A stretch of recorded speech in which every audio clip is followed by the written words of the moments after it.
O te o wholo whapawhataro whatu Samoa I lau whakawhakabaua ni vanga o lea fia le taimi o le wanti lea ua te ala I te lava le tū la e lima I le tautua whaawau ma le o nanga whaiwhaipea a lau BluwaveTV ma le tātou poro kalambe o le Tautai ai.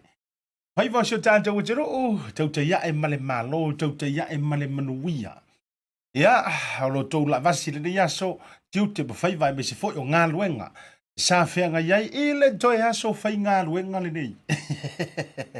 Aso whareile le aso lona lua le masino, se tema lua afe lua se fulu ma le lua, to a dele I tātou o fia o whaasifo le nei aso, o whaasifo le nei vai aso, ua le toi popole fo I le usu le malulu, ia pe toi tau whawhangu I lunga I le to a lua ma le whanau, umanga mai le alam, mai ki ngā le ainga, mai mamantu o le tina le ainga whato atu I lunga. Malo le whalau Samoa, malo le whatotoa le lilo maiava, malo foi, ia le whaungangase le ne aso, oa lava fuafuanga sa whita I tunga iai. Awa pe sa whengai oe ma ngā luenga, malo le ngā lulue. Awa pe sa whengai oe, ia ma le tapu inga mau, Maota malawa, a o alwhaiva le au whai ngā luenga, ma le whana waonga, malo le talimau, malo le tapuai, malo le po, le whala malo foi le whatotoa. A vai sa whengai oe le whanau ma o aonga, whaafitai malo lava le toa. Ei oe, se ngā o le koa whiwhia lue aonga, e le whiwhia se pala ai aonga. Malo lo tau whili ngā, malo tau wivi I me sili, ma manuia malumana I o ainga. O wholo whantu a whapewhoi la o le te mafuta mai ia I Maota ngase, te talo le whaamalo longa mamana le tua I ante outou ma lava o loo whengai. Ia ma ngase le apurupurusia I tō whanga pa le tautau lia o le whala pa le whraifu. Ia I lo tō wa sa ili malosi le nei taimi. Awa pe o lo e mafuta mai malaiva lele. Ioi. O lea la e saungi ke take off. Ia pe ke sa... A mene ngangor ka miki mako. A whai o lea la e saungi ke take off. Pe o la e saungi ke take away.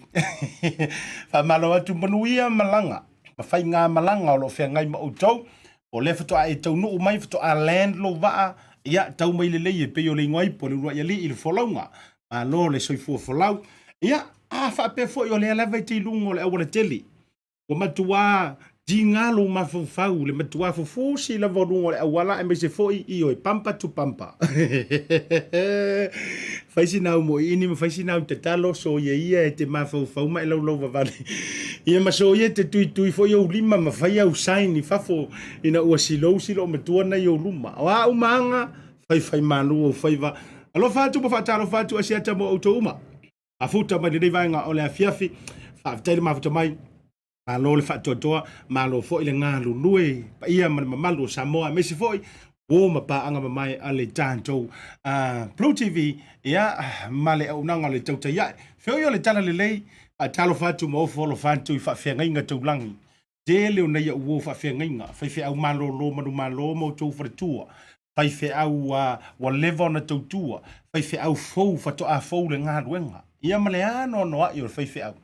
Ia fa malo atu asiata iante outou uma le nei vaenga o le viaviranga tailea o folofatu mo fa malo atu le sunga fa fengainga ia tu ka mala firimoni ma le faritua ia le mafuta mai nai ran nui mai se fo o le taiao na le la sa pale fenga ia ma se tasi ia o nanga te talaina lau fanua o au kilani I Auckland ia le Tasi Market pe ono tu sila mai ia la na le wa ofu atu ai ia lo ofure nei o le toninga a le tātou major sponsors le Tasi Market ia se taimi ona o tō mauano le amanoa tau te sila mai ai o le a mai le sunga whawhiangai ngā po le whionga le li puno le Tasi Market se I whaatala noina e mai se tō tele nisi o tō lea sa meli mai ia matu ofisili mai ini awa noa whaingaruenga e iai le tala mana ia mo tō awala na imisi le tu ilalo fa momonga ia pe ao le taimi e fai ele tatou fa tara noanga ma le songa ele fa fenga ma le polisi le tatou onanga le Tasi Market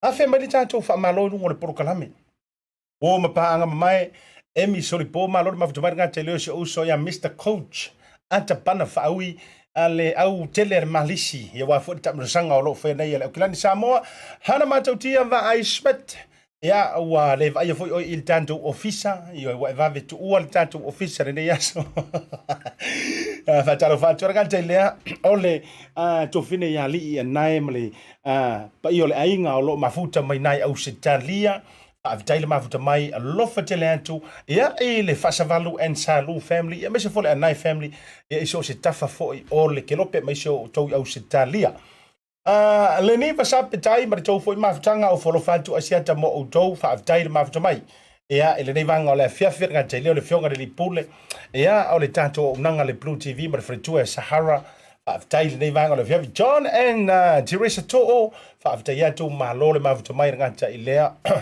ia o tau o lo mafuta ilunga le proklame le nei vanga o le fiafi malo le fa totoa ia malo fo ia mo le sheina o tanto proklame ka ngo share tanto proklame mana nei tele tanto fa tatara noanga mai ale tanto fa malo le nei mo o tau e me se fo le tanto fa filai ia i tiute ma favor tanto atu le malo longa a foi mai o le uto ai tau no le tanto ofisa ia le tasio tamali i posialo le atu i lana pisinisi wala wilo ai foi ia wo tau sila mai ia wa ila tu ai mo lima iyo ia le tofatu ilangi po le fionga ia o pola William Leolahi le la o to ai tau no le tanto ofisa nei mai fa le tanto fa tanonga e te lola utala e le isi me alo fa pito sili ona e nau e fai mo le sauta ma nai lo le fa tau o sau Matai wati iyo e po e fa tau se wati le to ina Matai ia maua foi lai ia le fa lau te lenga o le o nanga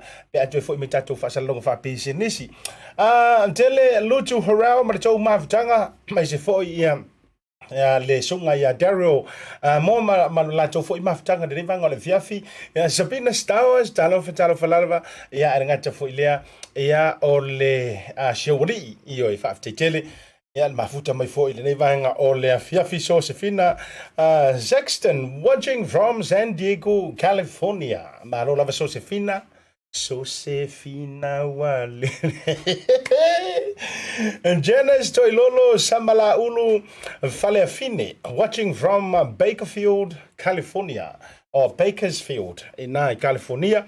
Avitaile mafuta mai to tele la America le mafuta mai e lungo le proclame Carl Loapoa foi mono avitaile mafuta mai ia alanga tele o se uso le fionga ia le sa Andrew and Ruby avitaile mafuta mai ia tele onisio tanto one tele tala ino le tanto unanga le Tasi Market ia ole afa wa tulunga pe o le taimi fa tera no ile sunga le fa ngainga ia ai le fionga le sa ma fretua ia la uare le Ferai ma le tanto wa o te do officially i vanga le o pule i o le tanto o nanga mai na le Tasi Market i Henderson Messi ia ina Triangle Road ia mauto malava i lungo le porkalame fa talo fantu le fionga ia foroti levi tavu ya rona le mafuta mai fa pe foi la ia sunga ya losa Vaoliko alo foi le mafuta mai ia tasi ala fa longo tu le ngole mtua santa wa uliulia malo le folau malo le fa toto la toto malo longa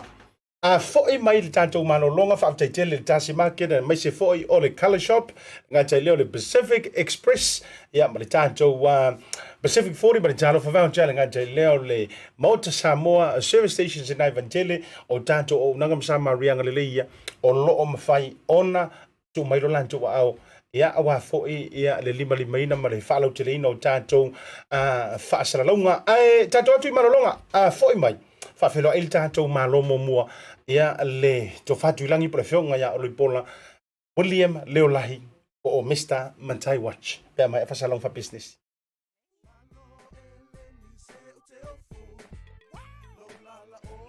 a faite mo mia o loa mai Samoa manisio atu moto le Pacific pe yo fiti matonga e na o le tasi lava le market te mo mia le Tasi Market. Tasi Market ele ngata i fua fatoanga e maua fo i a te maisi me tau mafa mai le moana. E pe ona ufa yati e te maua uma o loa mai atu moto le Pasifika. O le talo le te sila mai ai. Numero tasi lea o loa sa palai mai le atu o fiti. Ako karongi ue fo ia yasoi. Maua fo ile umala mai tonga. E le ngata i lea. Mo ila tau fia le tātou tamo le whai. E te maua uma lava i Tasi Market. A wha fetu langa o wha lawe. E sa o le lei. e maua tātou pusa pisupo tu ai ngā lele ia leo le pama le gata fo ilea maua pusa moa i so tu ai ngā sizes fa pe fo ila ka ko pusa siu pipi anse mai ngar ka pusa siu ngar fa mole tai tama ia mo fa la vergata fo ileo pusa pepe i Tasi Market E maua fo'i ipu mo whaalawlawe in bulk i le Tasi Market. Ia le nā Samoa, a mai ala o na whai umalau whaatau i nei le o nanga le Tasi Market.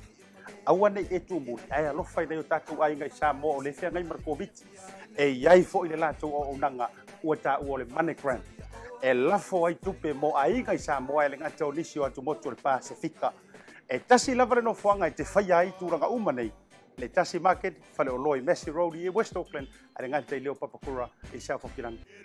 Can you be my wife?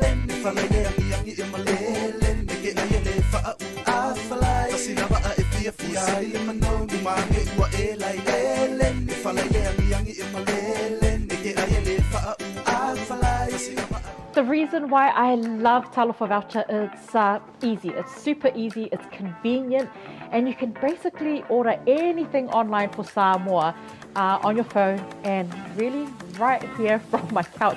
It's that easy. You just go to www.pacific40.com and then you select from a variety of services that's available on Pacific 40. You can even select a shop that's close to your village.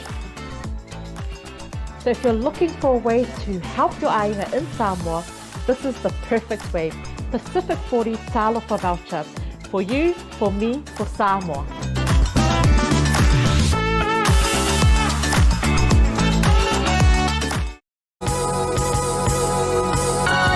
O le tautua ma le auaunanga o le Maota Samoa Service Station nei tuanai matu. Mātou te utuina lau sā ma le tele leo nisi matu auaunanga ese.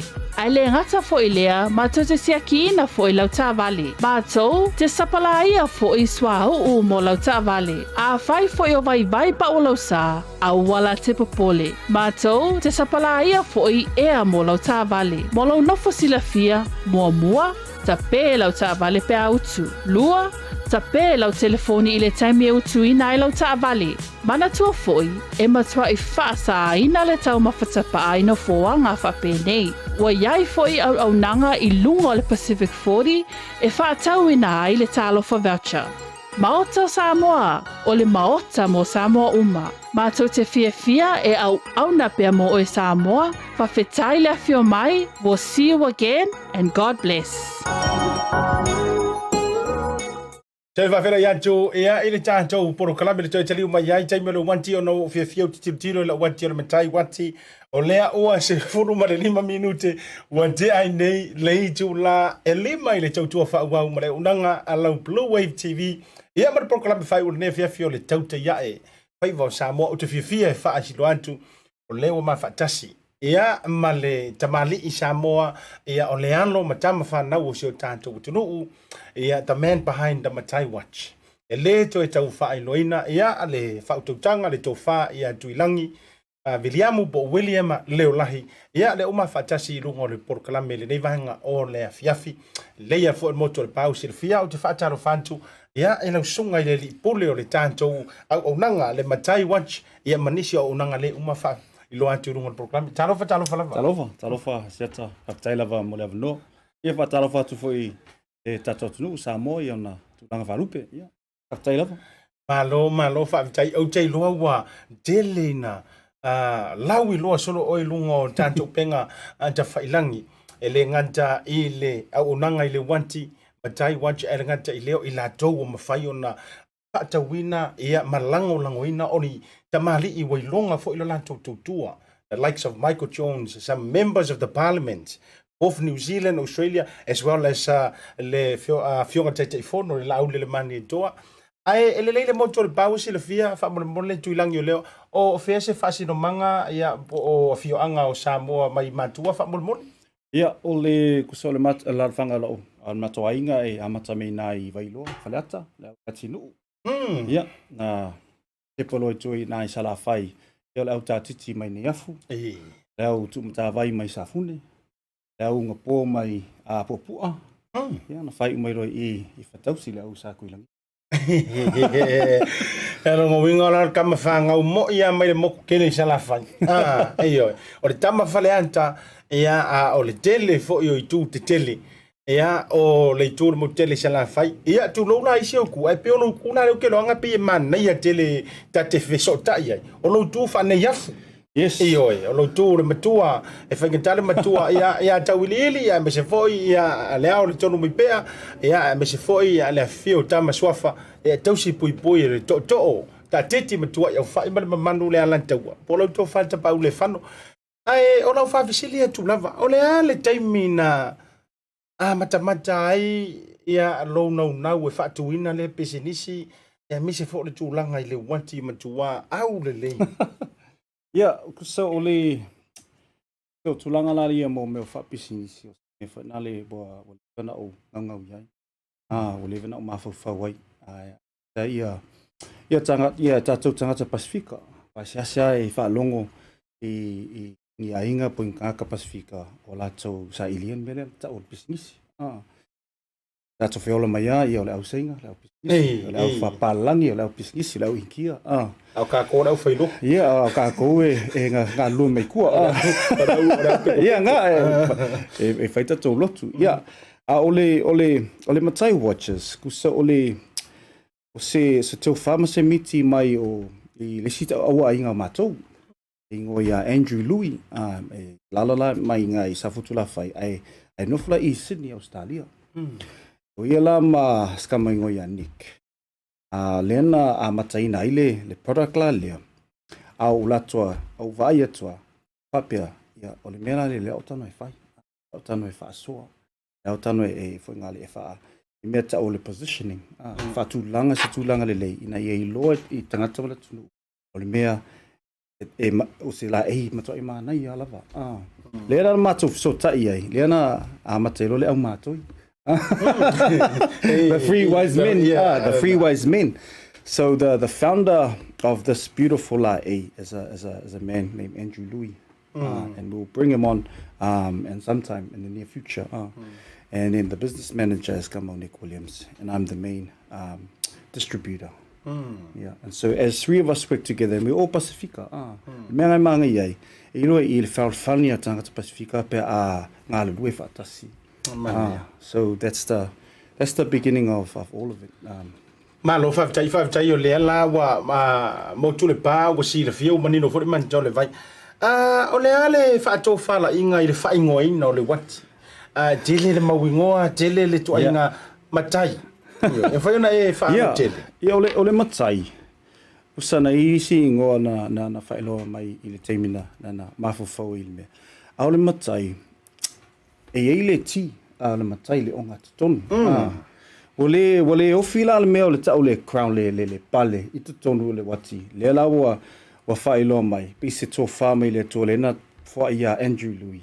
Le na whea tō loa. Maa ngai le ti ngai le Matai e wha kuruse ai. Wha ngai le kuruse o Yesu. Langa ole. Ole mea ngā wha ingo e lo lea. Ole Matai because of the cross. Le mea la le nga tupunga mai le ingoa. Wha solo lo le ingoa. Matu lo le mea le na whatonu e taunu ulo tala le na I mtangi whenga I melati na sa pali I. Ia. Sa ile lo le ia Ian William ia mali toa. Matu lo mali toa. Le watalia le upule le. O le la fa ia. Maua se me whenga le na ia whasoa le upu tala le. Le la na tepo lo mali toa I Matai. Matai la I o tangata le na au tau a vea ia le tala le. Ia. Le wingara na o le Matai awala eilea. Ia e tau a vea ia ana. Ma whasingo manga. Ma launga ngana. Ma mea uma si o mia I oe o tangata Pasifika. E mesa o le takata Samoa. Amazing. Ioi, ua tala leo malie le whametale tala ina o le tūranga tu atu. Ai kino le me mari. E sa ori o le whakua au no le leia koe le koruse re. O ie te ilo ai. Lo ta wha pele ngare whai waku.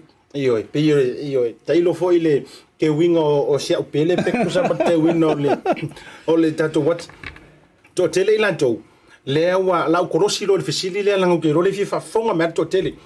how can we order? If I fair on the mato maua, I may say lato, may say la South Tamale. Yeah, la Satama. Yeah, it's if you go to le Matai Watches page, e la le more po se link ai.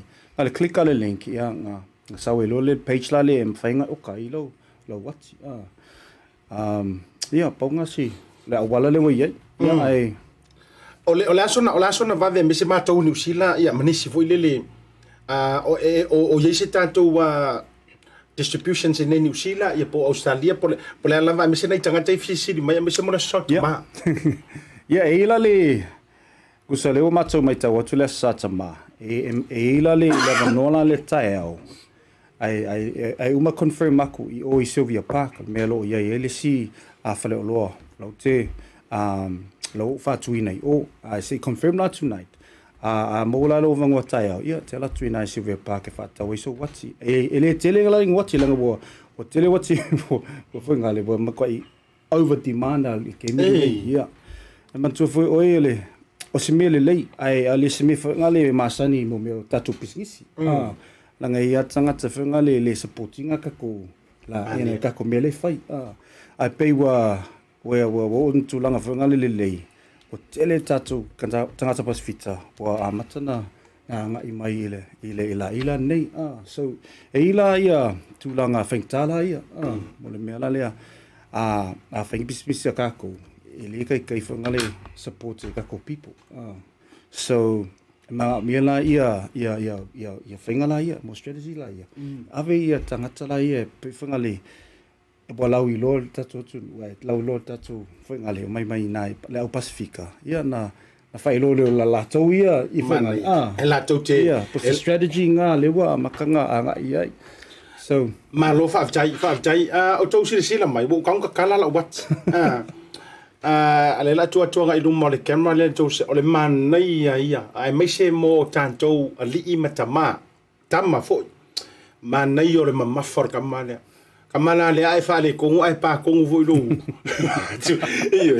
aulo ole faingo fi tino ole vaenga no fi tele ai na ua au ina le me alofa le nei ia me se foi mana o I pule ole BluwaveTV fa tau ma le wati ole Sautama ole winga lai ole faingo fi o lona fa mawina ia ana ia faina au te lo fa to fala inga ole vote vai tunga ia aulo uma le wati man na ia kilia mai ole tati ale matai to tonu o lo ye foi le matai o le pa ula le faunga o le matua feiva le man na ye foi le soft e te tau le la longa o ye se me foi le lo pipi I lo lima it's very light in terms of fengo fiena na la ina it's very very powerful when you see it so it's very strong but also very comfortable because that's how the design was meant to be malo fa le vaenga sa eta ua ile faunga ino lang tolo pulo fa tai foi a tuilangi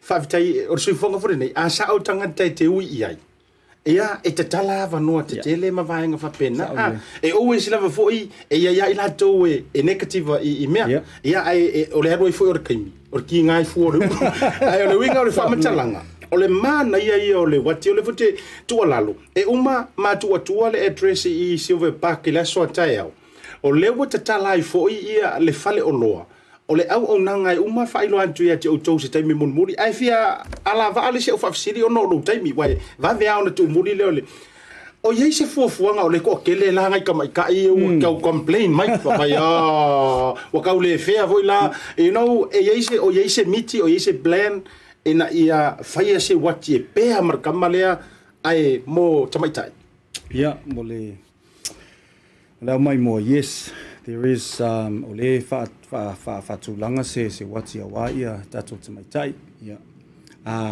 ia o se au nanga foi po se talo ina ia vanon nei wati ai le yo utilities masi of this year so there's a lot of pressure langa elise me fengo fi on fight it's not something like ina it's malama or nei market or market la leo la apple jewelry it's a very competitive market and it's not a market that we Pacific Islanders are very used to Mali so it's something that we want to make sure Whaia se me whapea, matua I whaia ina ia mauti no e matautia. So we want to make sure that we plan it well. Ka benga whaile ina ia. Mo se whai umanuia. There you go. Na uvailo antu ele ikiringi Christmas. Ya oro watapena pena ni lope o tunga. Ya waliutino to dream o to ladies. Eoe awase to wati. Ya ka umakela ia porali ngore waki. Eoe ole ayai le atatalo fo ile fato fala inga ale to fatu ilangi mana lanto ova. Ya blase ngore le yo no filifili. E fa ingo ai sa on le lo so nonga. E le o se tu ai nga marketi de neima pisinisi fa pea. E tele na lolofi il Pasifika. Ai whaftai foi. Ia ile toa o loto ai mai se foi o sunga entru mo auto uma. Ia se kauki o ai hai. If they can, why can't? Why can't? Ele mfaina. Ia tawalunga le ta fatara noanga. O le fo ia ile sia au nanga ai mai se foi o to falo. Le uta tala Sylvia Park. Le ia ma le tu langa lu ke ku nga po le pump box e po le halva nga le mfaina e so no ai se so ma ta to graphics le fa mo. So le pump box la le po se speaker fanga le ina ia whaanga ina ia whaalonga ia o musika a whai whangale tatu tangata tatu te whangale e leia tatu tata musika e whai tatu whaalonga musika ia le lawa o whai se speaker a wā tatu atu du ina ia lo o speaker nga whai mō tatu ia e ila tūlanga o le pump box e kusa lava ma le JBL kusa lava ma le Sony kusa lema toa I whai ase speaker mō tātou ina ia whaatusa I speaker la ia le matana na e mai teimi nei ia e mōlai o I Sylvia Park I tōna mō I nāri mō in the middle of Culture Kings ma Timberland I whalarola ia o le mea ngā le nā tamale if you see that on the screen o le tamale ka o le tribute to the motherland tribute to the motherland ia ngai le fu o Samoa no mo le speaker ma lo fa tai tele antu ilang e se lo mo mana tu nan tu I mele le e uia fo ile le tu langa e pe fo linga mai impossible ile mai tau le to tele ma fai ona achieve tatu Samoa ni to inga matati a fa tai ai mai se la o tatu tangata musika o ka ko maka mai so yo e vai ko pasi ko tele ma o tatu alela wa e sauno o te role tadi ai mat fesili le si to tele e pe fa makala e patuma fo ile le la fa tai o le wa e fitalai ia e mat e tau fo ia na matua compete male wodi ia fa tai ke ro fo la per vas fo la wa so to ru fa ka so kompoxi o le ia ai ona o le tata mo te lo fo e pisi lava ala to fa tai tele le fa no ino lo taimi ia va tu lava none your final words ai me se fo yo le tulanga e fa mano si au tatu tunu ia me fa lo tele le tulanga e ma wale tatu wati fa mo ia fa tai lava ia fa tai lava mo le va no ia fai wa e si le fia mai I le la e nei mai fia mana o ia ale go to our Matai Watchers Facebook page, order there. And if you want to order there and you want to pick up in Auckland, just notify the page that that's what you want to do, and then we can help you out. But tonight, as we confirm, there might be an opportunity at Sylvia Park tomorrow. Now, we're limited stock at the moment, and we do apologize about that. But we're doing our best to service our big community here in Aotearoa, in Auckland.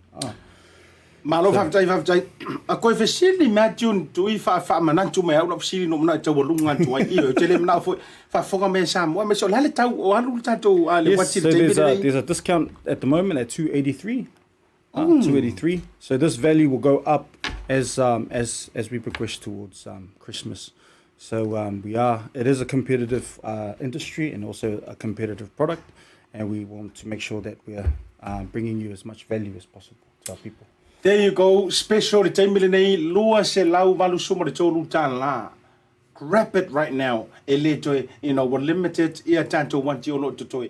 Ia mai a foi la le Father's Day male. Ia o toi alu foi le na lunga. A leva no le leila. Moli faftai dele. Na to fatu langi. Ai me se fo lo to o va faftai mo mana tu na tu faftai le lo fa tanto o tu faftai sa I malu.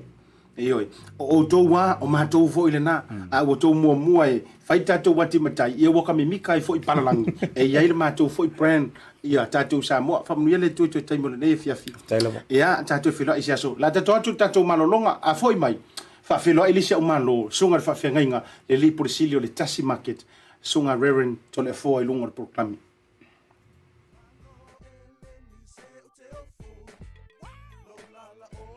A whai te mo mia o loa mai Samoa, ma nisi o atu moto le Pasifika e peo fiti matonga. E na o le tasi lava le marketi te mo mia, le Tasi Market. Tasi Market, e le ngata I fua whatoanga, e maua fo I a te ma isi me tau mafa mai le moana. E peo na uwhai atu, e te maua uma o loa mai atu moto le Pasifika. O le talo le te sila mai ai, numero tasi lea o loa sa palai mai le atu o fiti. Kako karongi ue fo ia soi. Maua foi le umala mai tonga. E le ngata I lea, mo I lātou e fia le tātou tama o le whai. E te maua umala mai Tasi Market. Ai whawhetu langa o whaalawelawe. E sa o le lei, e maua tātou pusa pisupo. Tu ai ngā le lei a leo le pama.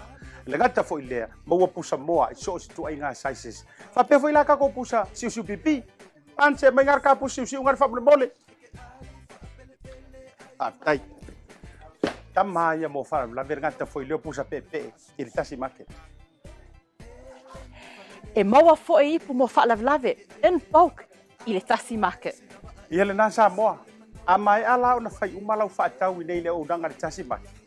Aua nei e tu muli, ai alofai nei o tātou ai ngai Samoa o le whea ngai markoviti. E iai fo I le lātou o ranga ua tā ua le MoneyGram. E lafo ai tupe mo ai ngai Samoa e le ngata o nisi o atu moto le Pasifika. E tasi lava le no fuanga I te whai ai tūranga uma nei. Le Tasi Market, whale o loi Massey Road I West Auckland, a le ngata I leo papakura I South Auckland. Can you be my wife?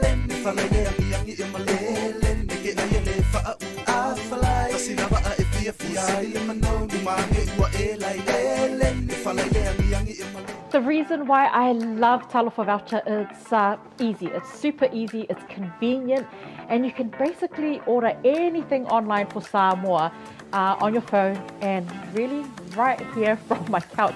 It's that easy. You just go to www.pacific40.com and then you select from a variety of services that's available on Pacific 40. You can even select a shop that's close to your village. So if you're looking for a way to help your ainga in Samoa, this is the perfect way. Pacific 40 Tautai voucher. For you, for me, for Samoa.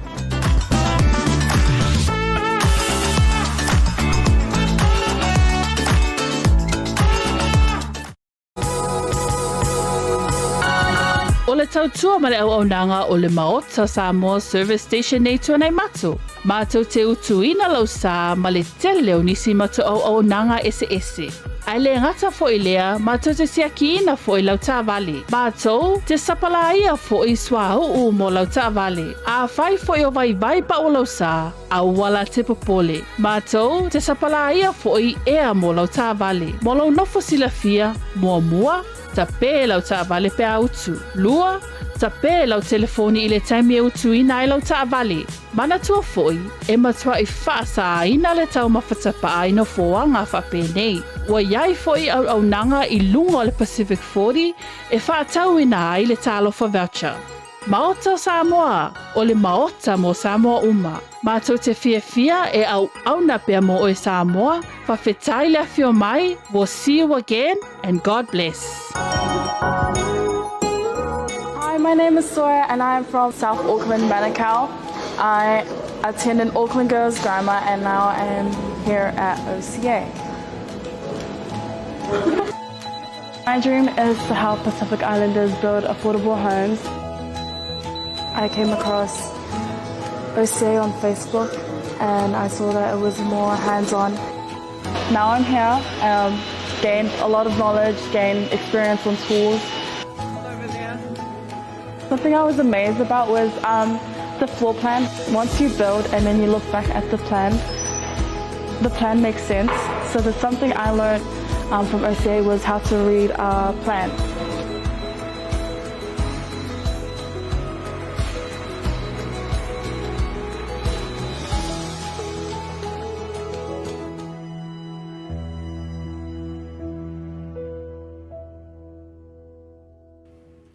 Joy fatalo fatu joy taliu mai ai ole. Poro kalame mai mano longa masani le vanga le fiafi.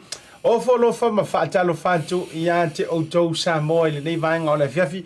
Fiafi lava e joy fa felo ia tu ia sunga ya dero mo mo so le sunga ta no le mafuta mai.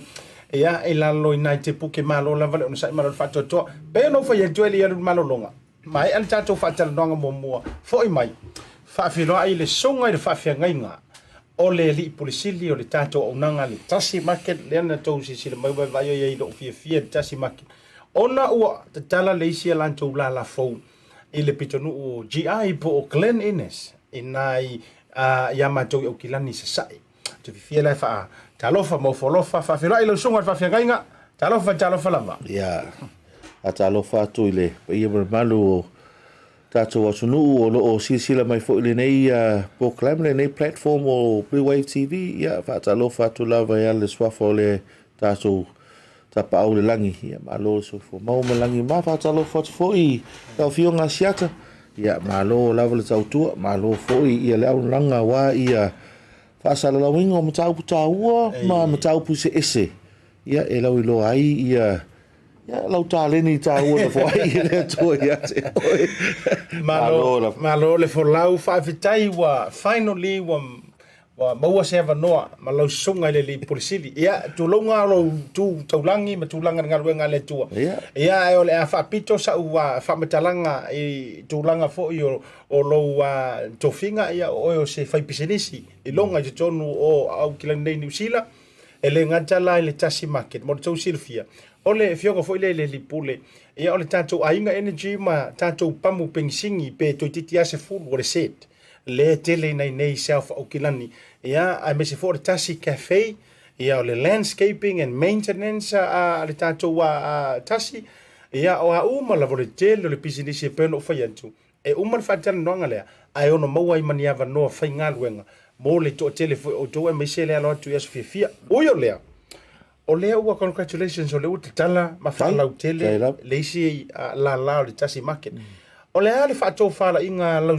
fionga le whaipisinisi po lau sunga le whawhiangainga ua mafua ina a matau na sila e ta tala ma maile au unanga lea whala talata mai i le pitonu o lo to tele sa molo iai ia whaftai mo le fisili Asiata lei o le manatu lava ia o le visiona lava ina ia mawhai o na maose ava noa e au mai ai export mai ai ia tātou o loa ia mai o i tātou atunu o Samoa tātou ainga lei o lātou whanua i Samoa ia lātou ngā lulue ma iai se ava noa export mai ai ai mai se lava ia tātou ainga ia lai titi o lātou waumanga me whapenga ia inga se awala so sone fo ia lātou na mai la ia na whaatau waila ia i whale o loa ia o Tasi Markets o lewa umana franchise ina ia mawai fo ia ava noa mo talavou po tātou tangata e mawhai ona lātou become owner-operators. Own lava lātou pisingisi i lalo lea le guidelines o le Tasi Market Group of Companies Limited. Ai pule lava lātou ia i le whaaloina o lātou whale o loa ia ma whaawhaingaloenga ina o tangata pe o lātou manatu lea. So the opportunity is, again, exporting goods from our farmers, from our fisheries in Samoa and in the different islands like Tonga, Fiji, Niue, etc. Selling it through the infrastructure of the Tasi Market stores, where we have hopefully people that can invest into owning their own store under the guidelines of a corporate company. So the only two things that they really need to focus on are their stock and then also their labour.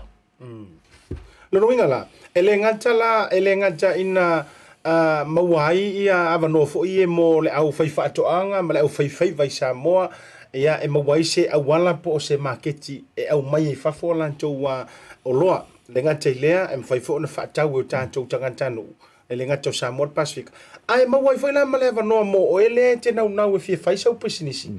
Lono inga ma waile ava noa yante o ma fai ona e umia hai ma e running ai ia se fare o loa le Tasi Market. Ia ai sa palailai o ele tulanga o tangata fai ngaluenga. Ma vainga fa pena ia inga ma fai ona fai o sao leo. Ia ole that's ole basic nga ole model. Na mata le model of ai o tau tonga tātele.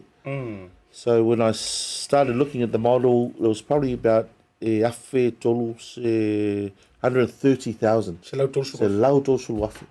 Ia, mātou nacho le mawhawhau, whainga tāi o tātou tangata. E o whai tangata la vau. So, o le mea leo o whai, we set everything up.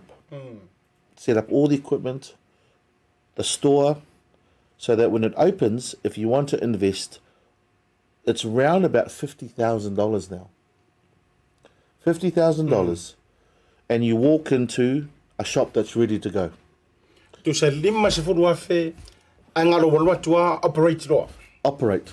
Tu sa la wai o loa mea o malava te le tu la tu tu tau fatumu. Yeah, ole nganga ina ia whai ngofia ai i o tātou tangata. And then every month, pau lavele mea ave se ole royalty. Ole royalty la se meo se anywhere between 10 and 14%. Wai le to toni ele Tasi Group of Companies Limited, or le Lisi, or all the equipment, the maintenance of the equipment. O alava mea a pe breakdown le whaka po le pause, le mea le masingi le e omi ai. If it breaks down, wale vili mai lava le call number, latu tangata e whai, e leise cost i le owner operator. I wear the cost. The company wears the cost. Because we're just taking the royalty out to cover all of that. So it's anywhere between 10 and 14%. Wala whai mo fia na Asiata. E ma whai ona intai o tātou tangata, tosa lava pos tangata po se alo ua umalato wa onga. Out of high school. And they want to go to the bank and say, hey, I want to invest. And the bank agrees. And fine, o mea la whaloloa. O mea la whaloloa. O le tā wala le vaenga le me se whafunga maua Samoa. Ia wa o te tau fu ona whalau te le tātou mawhau fu. Ia walawa ia so na o le nofo ma whatau ma te le heitu pe ingikia ma. Ia ai wa o te tupu alo ma whanau o le si ainga ia. E matuanga whatia le leile tu ainga ai wa te taula ona si itia le mawhau o tangata Samoa. E le sila lai tu ainga wanoa ia te ono umia ai. Marana ila vai oe ia sau lava business ia misal whaloloa. Ma le tuola Tasi Market. Se taimea ufa fisili le sunga le whawhenga inga. Po fea le tō wha na fua i le ingoa le Tasi Market. Ia eme si fua, ai mana tua o le whaloloa nei. E mwhai ona e whataua o loa mai Samoa. Ma o loa i te tonu lava o le tātou o tunu i ni usila nei. Ma tūlanga whapena. Ai, se ufa fisili tuala usunga le whawhenga inga wale. Fato a maua ro se taimi i la uporokalame te suma ye. E kere kaka fisili mai fa pepo so sua fatasi. Ia po lo fartua fo i po se sio whanau. O fe tupunga mai le ingoa lea Tasi. Lewa lau ilo ai le Tasi Market ma Tasi Cafe. Mana i le fisili Asiata.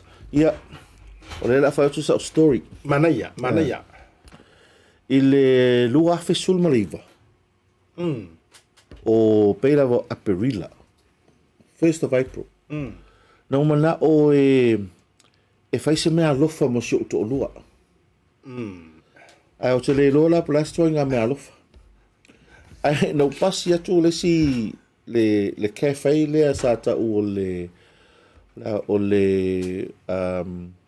o ngalo ia o le ngō le cafe. Le i Campbell Road. 143 Campbell Road. O ne hanga? Ia, i One Tree Hill. One Tree Hill. Sa o le cafe la nga sa aune le senga. Fa pe se ma nei ia fo I pe fa. O so le ma ho be te lo. Taula na fa tu e is a cafe.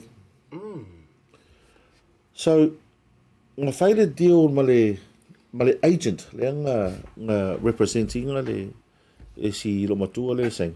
O mai fo o la tu la fa ta. Ai o te le fia le ngoa. O e whātau, organise tangata e toi whalelei ma rebrand. Ono whapea la ia, o la se ngoi wha ingoa ai. Te mana tua fo I le la aule na tu mai lava le haule. Lau tūtasi ngasa o le 1 2 ia aule se lao. Ia. O whapea lo la ia, o la wha ingoa lo le cafe, o le Tasi. Oh. O le one for the tree. Yeah. Ai a whalau tele le muta upu le a whatala no le Tasi. Ese lava ona ia, lots of meaning. Pe tai hau whai mai ai. Ioe. Aunga umai ai. Ioe. It's unique. it represents a holistic way of thinking. Centralization. Mea uma whabenga. So, ole alango whai ngoi a Tasi. So the brand is Tasi. Brand ole ngoa, ole brand, ole Tasi.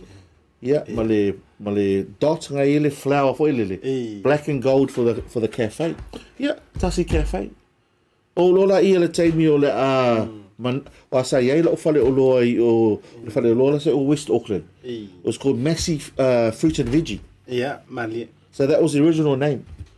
Yeah, o ma lola I sa ye fo I se ala fo le ato no sa ngalue ma tamo fai so soni ai fo. Yeah. Ta noa fa pela I tauna to rebrand. Lo ye le Tasi Cafe. Fa nga pela le ngole Tasi. Ia nga sui ao. O sui lava o langu. O le Tasi Market. Ia o ngai alu ai langu o le tatu watu no o Samoa. Lono winga la afa peto fa fo ia le original. Le mafuaanga na tutongo ai malama I lausunga le fafenga inga. O se mea lofa mo Helen, mo fatua. O mea lofa mo. Lono winga la, en fa fa winga ua Tasi ia o I lo fatu. E sa ona nga. Absolutely correct. Na ole Tasi lava. Na ole Tasi lava. Ele fava yaso. Le taimina fa atawa il fale loa to le rebrand. Ai na open ia le fale loa le I le aso sfulu lua me. Lua afe sfulu maleiva o le aso sautina. Na fa mea lofa ai si o to o lua si o pele. E Tasi lava I lo loto. Lo fatu. O le aso fo ina. O las fa na o lo tina. Le ua fai le langi le. Mana ia tele la leila mo ta ua la fa fisi. O ta ua la na fai tatu te tala le opening ngan le lao le se taimi tu atua teilunga. Ai ila tau na tau fai meli mai. Mana na fai la utala fo ile o lo o mauai mani ava noa fai ngā ruenga. Ai le ngata I lea le aina energy me tulang fa pena. Ai meli mai ko kere fa mai se fa mo se fisile ko ia Tasi. Pe mafainga mo. Le ala na le no fa pia le leila le fa manino. O le tulanga I le o nanga me se foi ia. Vale foi Asiata. Si o sisi taimi o sisi ta pokalame. Ia ona fa matala tuaila I o le tala I ala I uingoa. E ala I uingoa le ngoa na ufa na baptiso ai. Yo foi le ngoa le ia Larry. Ma fa matala atoa lava I wai talitunu fo I fo le nga mo tau talo ai se tu le tala mo sisi pokalame. Ia. Le o lo uingoa o le atuao. Ele o se Tasi. O le sunga le fafenga inga. O le o suafa matai. O tō foi ia pa ia ma pa pao ainga. E le fionga Toleafoa. E le suafa Toleafoa. Ia le fionga le tapa au faasina. Ia le sunga I le fafenga inga nei. Ai le tatou tau sila mai. Mata le tala noa. O le la tu ni hantua tau le tatou fale o lo fou. Le nai na o tau sila mai ai lunga o se vainga le na. Sa iai le tai au na le la. Ia sa tai songa ia Reverend Philemoni ma le fretua. Ia me se fonga le lo li ia por semi. Ia ma le fretua ia le sene ma le to tele la. Fa tai foi. O lena ia le mamaru le tino le tatou community. Pe ila tau le fonga le mai yava. O nai tamama tina ma tuone. Sa matou tala noa fa pe mai asiata na matou va ai mai loa I le tou fa pitoa mua le na vatu le songa fua o le anta tala le Tasi Market I nei ya matou I East Auckland oka se mako fia pe mo ke malo le loto o le fifianga le na la usunga le fa fenga inga ia le foina sila mio le taiao na le la to tele I la tou ia le sunga le fa fenga inga sau fia manga ulu I fa fo talo sia na fa tau ulu ia ai to tele fa tu mulia le taiao na le la me se fo yo nisio mafutanga fa tai fo le lango a teino le mau ia me se fo ilan tou na auto va antu le tano le la o la se la ngona I la usunga le fa fenga le ua tolu Tasi Market ia e te lo fo le umai o la le fo fuanga me so la se la ngona le opening na le la so a matongo fia lava ia le talaino le tato la fole I Tasi Market cleanliness o ia lava fa unu yanga ia e vi I ai whaftai le atua wa ele mitai sangata ia. O le ngaluenga a Oma Helen, mea we're deeply passionate about. o le tamawhai le ai tu atu I niawa no e sosoane ai o tātou alo ma whanau. Ai meisi fo I tangato lo o tamawhai ne o businessi. Wai tele I o tangato lo o e lakapi o meo sports, athletics, o arts, pe o musika, ma theatre. Ai tau le ini tangata fo I e o for entrepreneur. So Helen and I consider ourselves to be entrepreneurs. E wha ahamata ia ni awala e sa ile se pisinisi. Wha lau tele la I e peole franchise. O na tu atuai la I awanoa e ma whai o na auna I tangata la to I pisinisi ma ngā lulu ai. I lalo le gālis ai o le anganga whaaftai awa ele I tele se taimi na advertise ai. Ia o lava ia na just keep it local, keep it small. Ai wa longona nei le nganga whaaftai le atua. Ia ona I tō tele for o le local community. That's the spirit, O le tu ato whale o loa. Ina ia benefitai o tātou local community. So, o le tuele nganga whaaftai o tātou local communities, le la ua mai. E o whelai tau. O tau o mea ia o whaatau tonu whale o loa. Ia, ai longa I o se mea o se sulu lima pe, ro sulu pasengi le margin. O le tau whapa ula wei lalo. A wale so swani o tatu tangata wa whainga tā nei tei. E sel whainga tā nei tei. O te whaioe lau saunonga. Njei loa le, na mātari tala noa, lau tā ua le suafu le whionga le lumai ama. Stasi o tamā o le community. Na o siri la vai I nei tamā, e foi nei papalangi. Tangata tu motu na... E te foi lantou le tau o loa. Ai mai se foi le tātou le tū tau furisa. Pepa mamoe, le pepa siu pipi, ia o le ngā o le tau te alo le asau tamā. Ia vai la I luu ngā whaatau na whai ana lela. Ia mai le whapea foi la na o se special mo ana lela, o tau lava na. La walu e le tātou o nanga e me se foi. Ia asia I nā le tolus fulfitu Farrington Street, I nā I GI Glen O le a se fuafuanga o lo iai lau sunga le whawhianga inga po lau whionga le pulo le Tasi Market. E mawhai ona sila ina ia iai umani a tātou o unanga e le ngata o nei taulanga poi lele o lo tele le au Samoa iai whasolo mai mangele o tara. A o iai se fuafua mamau I le whasolo atu I lalo. Le meli marito o tele I lalo I Hamilton, la tau I Wellington, Christchurch, ai meisho Australia. Ia, whaftai mo le whafsidi. O le nganga lava ia. O umana whaapokalame po se meo se sululua e le suluvalu Tasi Market I Aukilangi. Vasosai Hamilton e whaingofia wai le mamau. Logistically, we have to manage it. Langa te le overheads. O le long-term strategy, o le manatu ai, langa e tele ma pumping singi, ma lo le leifo le ma mātou vā ma Z Energy.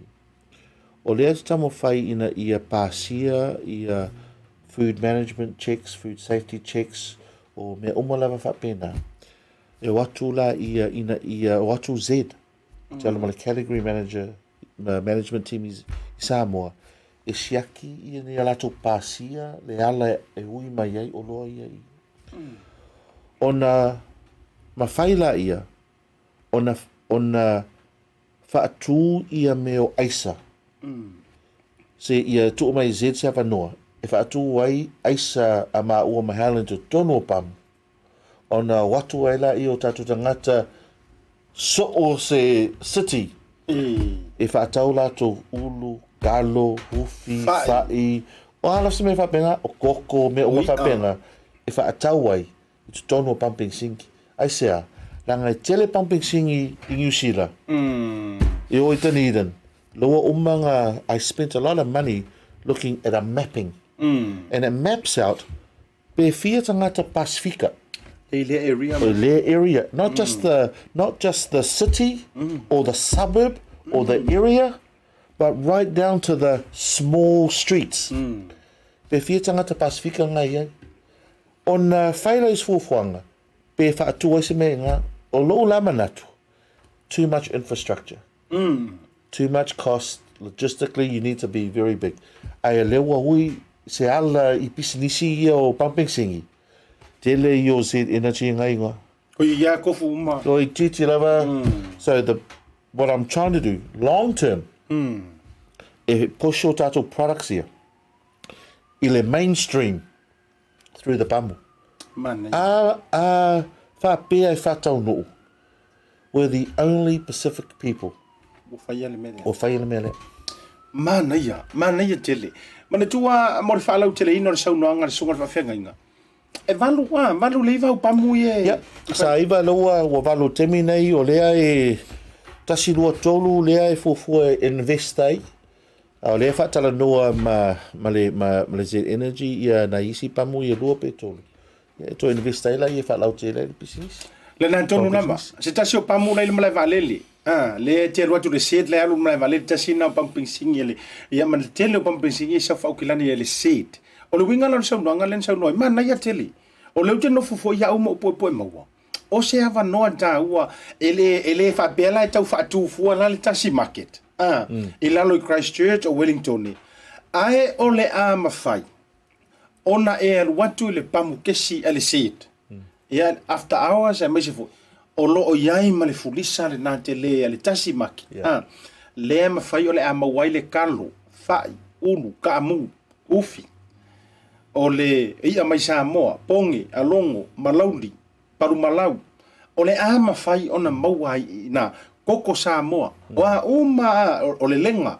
O noa foi na e la uma whai.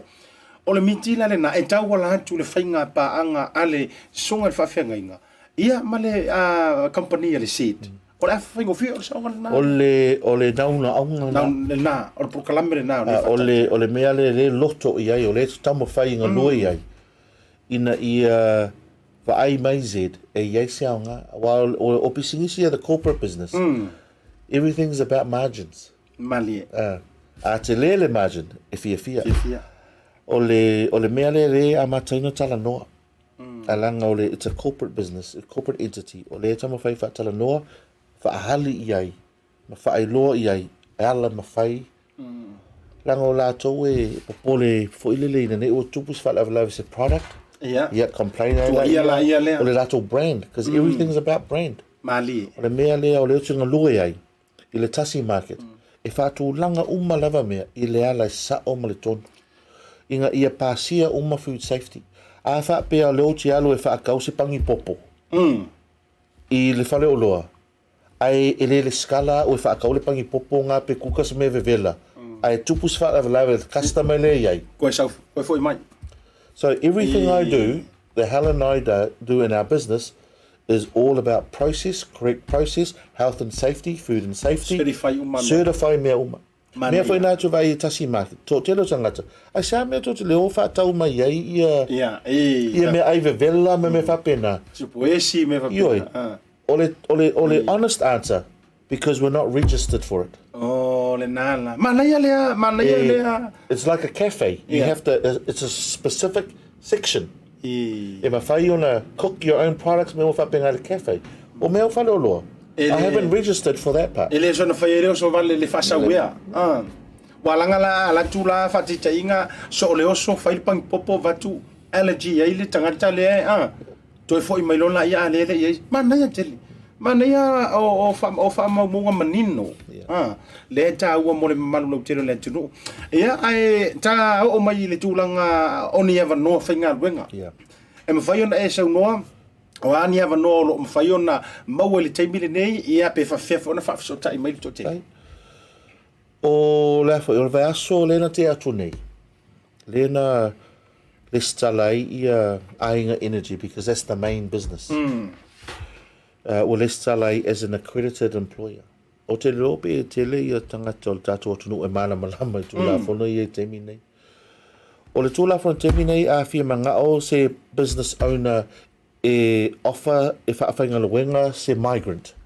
E le mawhai se longa lava wa e le skala o oio le accredited employer. Rona winga. E tolu tūlanga o le accredited employer. O le employer ngā le tasi pe lua tangata employee. O le employer up to 6 me whapenga. A o le si employer indefinite. E leisona. E leisona. E tapula. E tusla pe afe pe lua afe. Ai o ia categories ese fo ila I o fees. O le category ia iau, e lua afe lua se lau le me te toki. E le skalai. ai o lesi mata upu fo e ala I mea I o fai le government le ale Labour government it's another form of tax by the way especially on employers is every migrant you employ is about $550 you pay is it up front is it tongia yeah e kongi le malo yeah whatever wa tu e tau sanga alu le ngem ka o kwa o le fia la ve koinga ia ai e fainga tale alofa mali asiaka ese fainga le alofa ai mese lava tātou ia Samoa malama le lei lava le mea le muta upu leo le alofa o le alofa e ngoto ai le tangata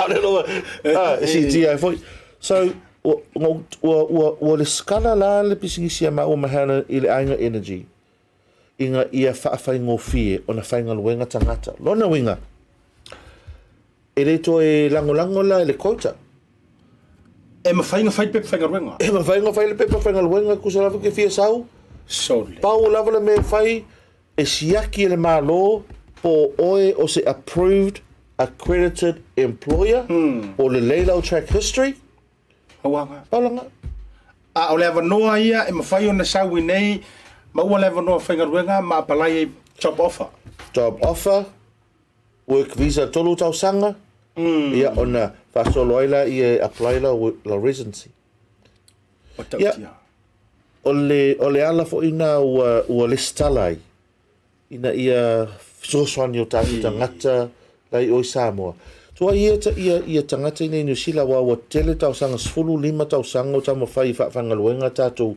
alo ma whanau ma tangata le unia New Zealand ave ese ma le pengifiti a e whangaluenga ai langa whangata Penga tā langa sili atu tupe nei lato mau le pengifiki ngai loko kongi loko kongi a mau lona winga ua wha corrupt ele system o tātou tangata ua whaingofia le ala e maua ele tupe ai wa ngalo ia lato o ai e pule le ola ma e ngalue ai mana ia o le mea leo o le skala Asiata sa o alo fo I Samoa ta mo fai e tala noa le malo a Samoa e tala noa le malo New Zealand I lesi category fo I lele e ala I se system o le fuels retail ina I e whainga luenga I tangata ia po se lua tau sanga ma o sa ola I o lato residency ia o la e se I o system to tala noa fa tala noa nam ta upu ai o le awala lea o le approved accredited employer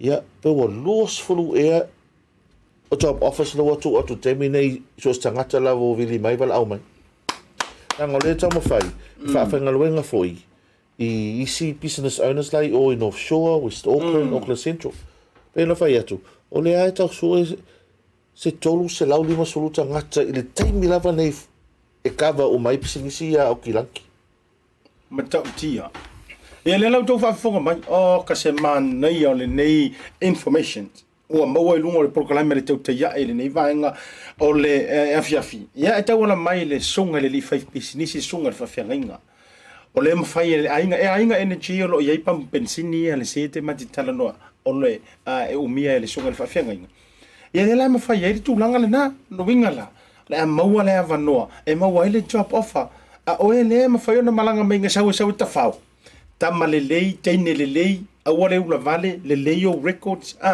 matūlanga uma ia matau roa foi whaisina ngā ruenga ai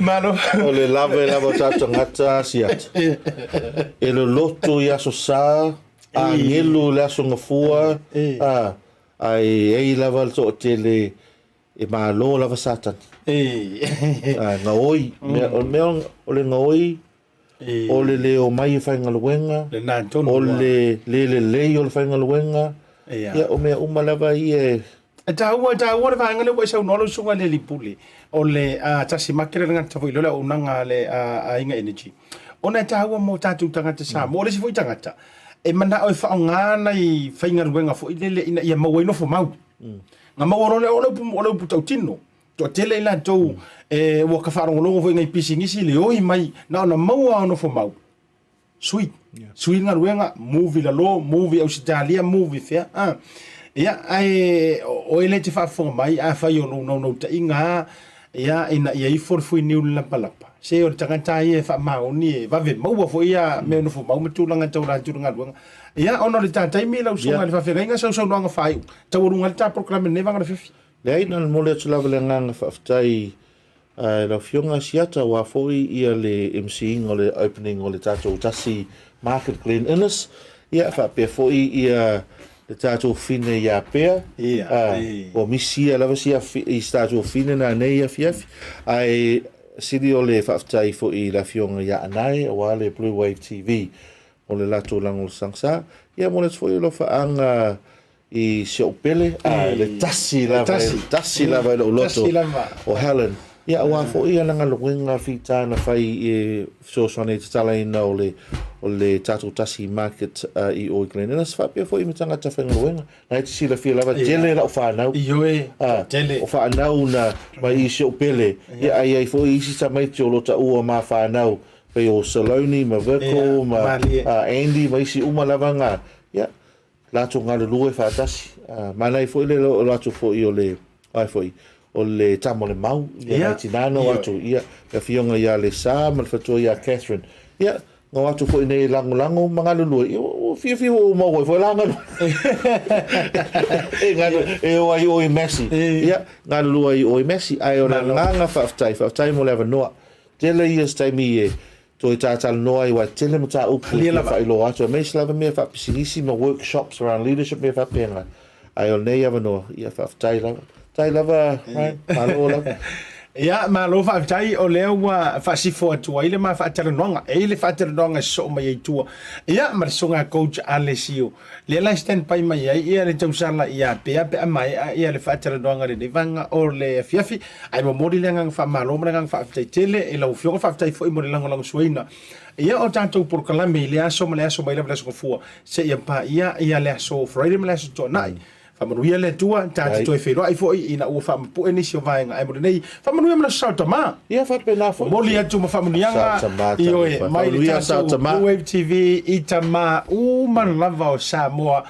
Nei New Zealand. Le sala I oi, le sa Samuelu, tupa I oi. Ia se uso ia tua pepe pasia. Ia miso tama fōi ia so a vili.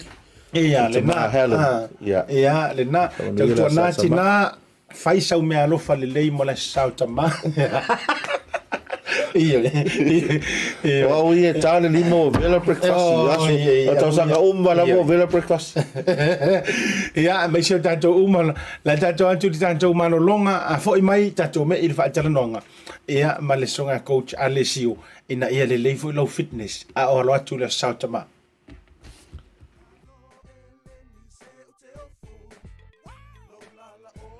A whai te mo mia o loa mai Samoa, ma nisi o atu moto le Pasifika e peo fiti matonga.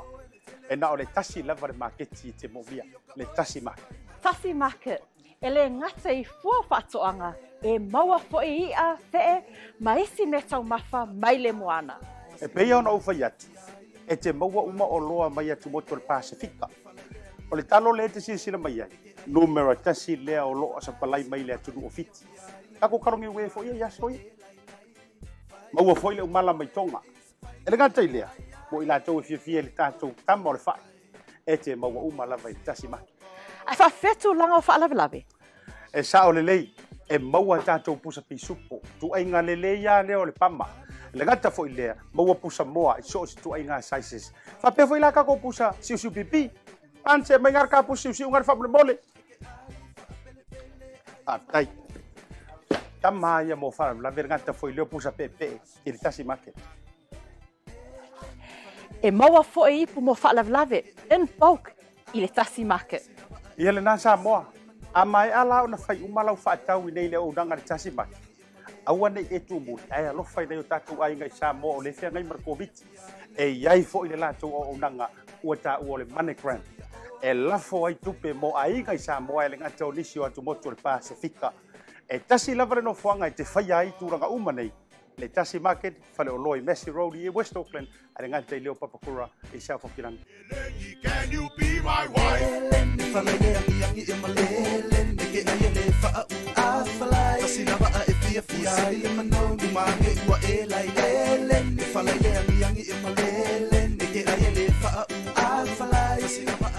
Tautai lava, Pia Semu here.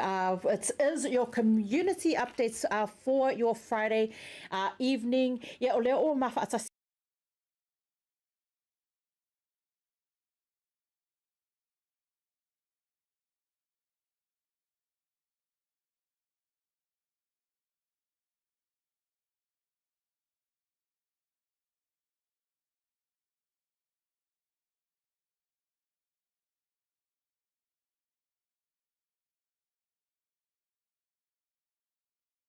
Alesio, I'm going to Talofa to the malo to no. Hey, Alesio Petelo here from FitFamily. Let's go. Let's go. You know, everyone is always excited. You know, ole a whaatala noa le mata upule le popular 8-week challenge because it's back. It is back. We're excited. But first of all, I know they want to revisit Coach's story. Coach, we understand that. But we know you have a story and one that's going to inspire ele tato viewers. Tell us a little bit about your story before we get into the information. Why ele 8 weeks challenge le? Well, the story behind FitFamily, it's me and my other half, Hazel, and the kids. So we live that lifestyle. You know, we have a family routine where we have to go to church, we have to go to work, okay, and of course we have to exercise, okay, and of course we have to cook our food as well as part of our routine. You know, when me and Hazel first started FitFamily, we decided to make sure that we are actually doing it and living the lifestyle before we reach out to the community. So that's the story behind it, and then I'm always being active. Mum and Dad used to tell me to do the hours after school, so I think that's where FitFamily is from, and we always have to eat from the plantation. Never from the shop, because there's not many shop where I used to live in the bush, so we used to eat the chicken, and, you know, eggs and stuff like that, and the taro from the plantation. So I understand o leo whātaua le ainga e whai whaatasi as a family, because it's important that it starts from the home. You know, I think a lot of the times we miss the fact that, you know, it's like myself, I tend to go off, but when I get home, because the family are on a different journey, they eat their own food. It doesn't help, because now I'm craving their unhealthy food. But whereas Alesio, Coach has made it together as a family. So please, Coach, talk us through, when does this exciting, popular 8-week challenge start? You know, I'm really excited because the popular 8-week challenge is a name that actually add that word popular to the challenge, because the challenge had changed a lot of people's lives. Okay, a good example was the Lavea family.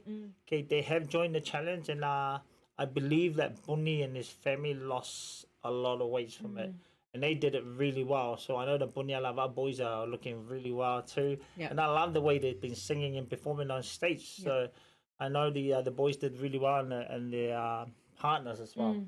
So it's a lifestyle change program. Someone like Samoa used to be in the challenge as well. Tuala Ben Silva, you name a few people there, like Gloria Fido. She named herself the mayor of Auckland. The mayor, we all understand mayor.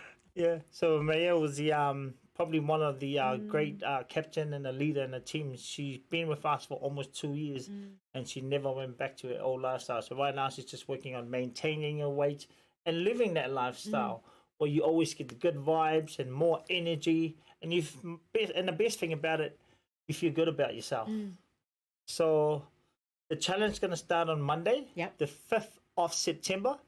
Okay, and the challenge, you can do it from anywhere in the world.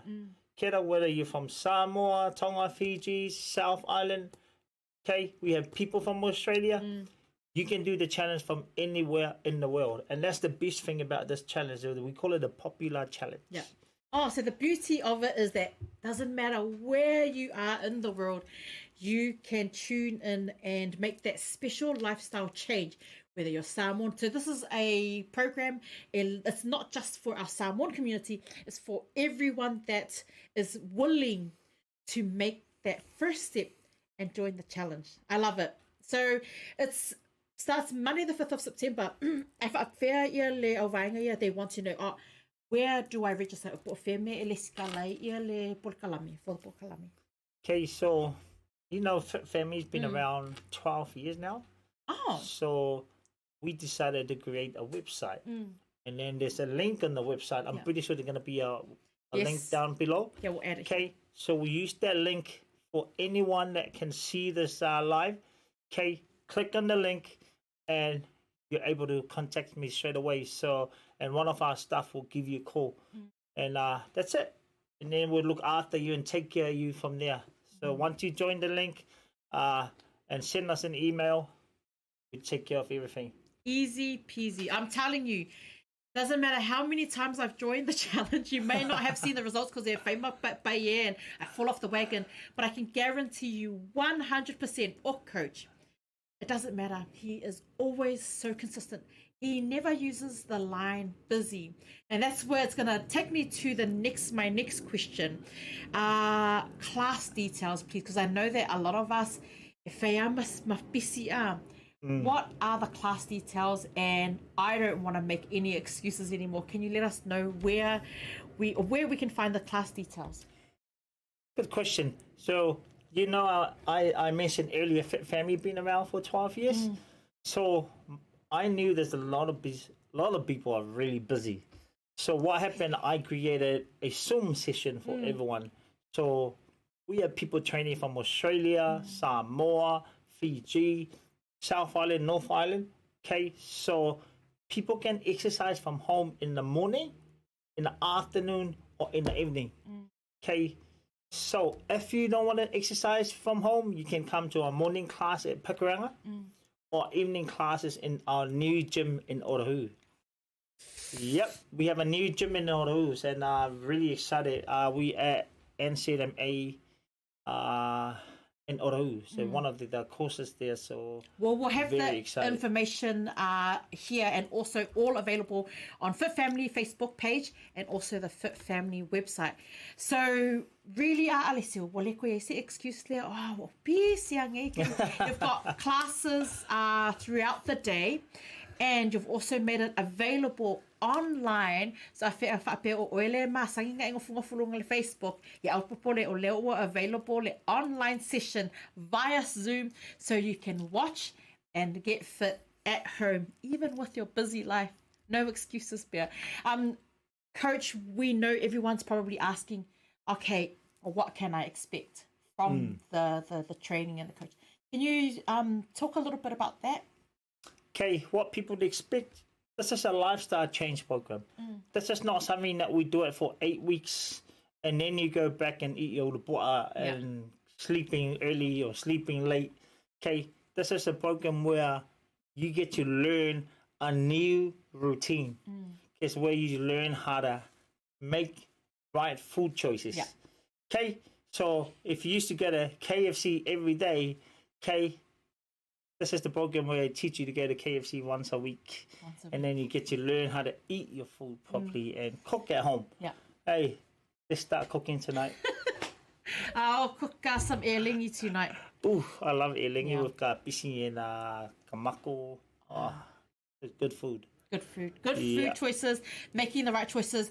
So you can expect, and I know that I've experienced it as well, and I'm going to say it again. I've experienced that one-on-one relationship where coach is on your case. It's not in a bad way, but he is coaching you, and so that you are navigating through the choices every day. Coach is encouraging you, healthy food. Make sure you take plenty of water. I can guarantee you it's definitely a program you want to join if you want to see the results. And that's the next questions. We've spoken a little bit punya Lavea. We've seen great results with Ben Lemalu Silva.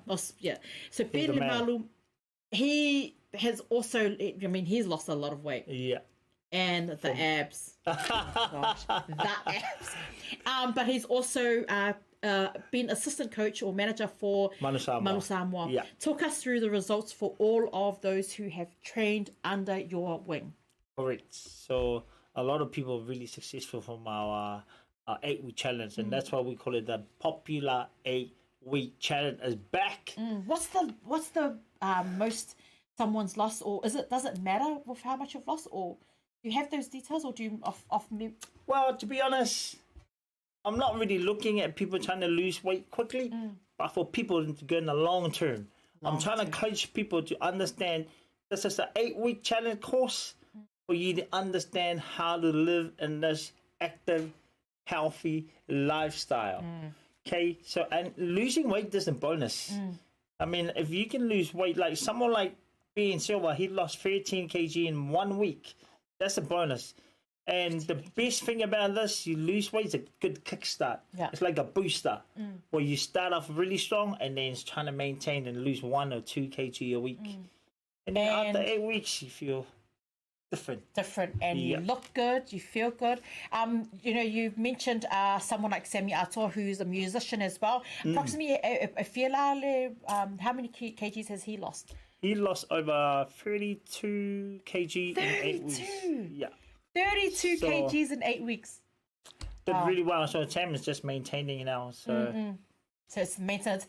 Punia Lavea, you've mentioned Punia Lavea. They're also in Samoa right now. They're looking good. Can I come to Samoa? What's the results there, and approximately how much did they lose? Because we'll put the photos up so you can see the results as well. Yeah, Puni set the record. He was the first one to set the record, 11.5 kg in 1 week. Wow. Yeah, and then he's, I think Puni lost over 40 plus kg. Yeah, I'm not too sure the numbers there, but it was over 40 kg after one of the challenges. So he did really well. Yeah. You know, one person that's been such a major standout for me, coach, is Gloria. Gloria has definitely shown through her appearance, how amazing she looks. Not only just that, her positive vibes, you know, ole mata ata, yeah, she's, you know, she has these amazing quotes, but she has always been one person that no matter what is always encouraging not only the community, but the wider community as well. She looks good. Approximately how much has Gloria lost? I say, you know, when you have a rugby player and then you have this very special player, they call it the X Factor. Yeah. Gloria is an X Factor. Yeah. Something different, eh? Definitely. Yeah. She got good vibes. Yep. She talks about it and she back yourself. That's the one. Yeah, I think that's the best thing to explain Gloria. She talked about it and then she does it really well. So and she's maintained it, and she you know, even when she's out and about, you know, there's something about Gloria's. We'll put up Gloria's photos as well. Yeah, but man, let's post the photos. Let's post up all the photos. But guys, that's it. The 8-week popular challenge is back. I'm going to give it a go again. Let's go, Bear. Let's go. You're going this time. You know, the thing is, it's not about, it's always about you just keep trying. Never give up. Keep trying. But normally, Coach, do you have any final words that you want to share to all of our viewers today? Yeah, don't be scared to join the challenge, because I'm not going to stop you from eating what you love. It's about coaching you to eat the food at the right time. Okay, so click the link below, join us, and we do all the work for you. Okay, remember, you don't want to stress out, otherwise you're not doing the challenge properly. You want to make sure that you are happy. Okay, because life's supposed to be fun, not stressful. So I hope you're having a good day, because we are having a great day, and Bear says she's going to do the challenge. So we're looking forward to see a new Bear in 8 weeks. 8 weeks. Is that a let's go? Let's go. Guys, yeah, Coach Vaetolo for making your time available to share and to help and inspire our community to make these awesome lifestyle changes. We'll be back straight up.